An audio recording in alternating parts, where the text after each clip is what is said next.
రాధా మనోహర్ దాస్, అంటే మీరు మాట్లాడుతున్నటువంటి ప్రతి ఒక్క మాట కూడా అన్ని వివాదాలుగానే అవుతున్నాయి, ఎందుకంటారు? నేను మాట్లాడేది అబద్ధం అంటే నాది అబద్ధం అయితే ఇలాగే పబ్లిక్లో క్షమాపణ చెప్తా. ఎవరో గొర్రెమ్మ ఎక్కడి నుంచి వైజాగ్ నుంచి ఏదేదో వాగాడు వాట్సాప్లోకి వచ్చి, జాతికి చీడపురుగమ్మ పాస్ట్ అంటే ఎవరికి ఉపకారం చెప్పు. సతీష్ ఉన్నాడు, ఆయిల్ అమ్ముతాడు. సతీష్ తెలుసు, ఆయిల్ అమ్ముతాడు ఇక్కడ తెలుదా? కలవరి సతీష్ అమ్మ ఏం చేస్తాడు, ఆయిల్ అమ్ముతాడు. దేనికి ఆయిల్?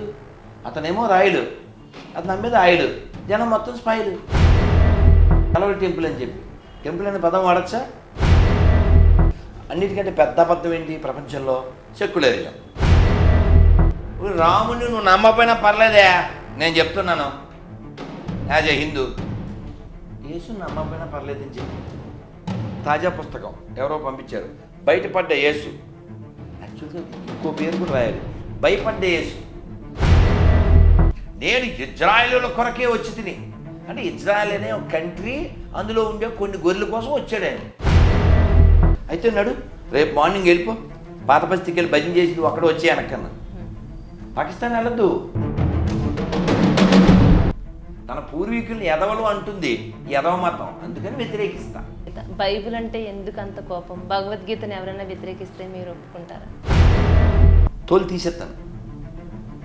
నాన్న చచ్చిపోతే దరిద్రులు తలకూరి పెట్టట్లే, నానా పాటలు పడి వీడిని పెంచితే వీడికి ఫాదర్ ఎవరంటే చర్చిలో ఎవడో దరిద్రుడు. అసలు ఒక మంచి అమ్మలేనటువంటిదే వాళ్ళ మతాలు. మాతృదేవో భవ, this is land of Shankara, this is land of Ramanuja, this is land of Madhvacharya.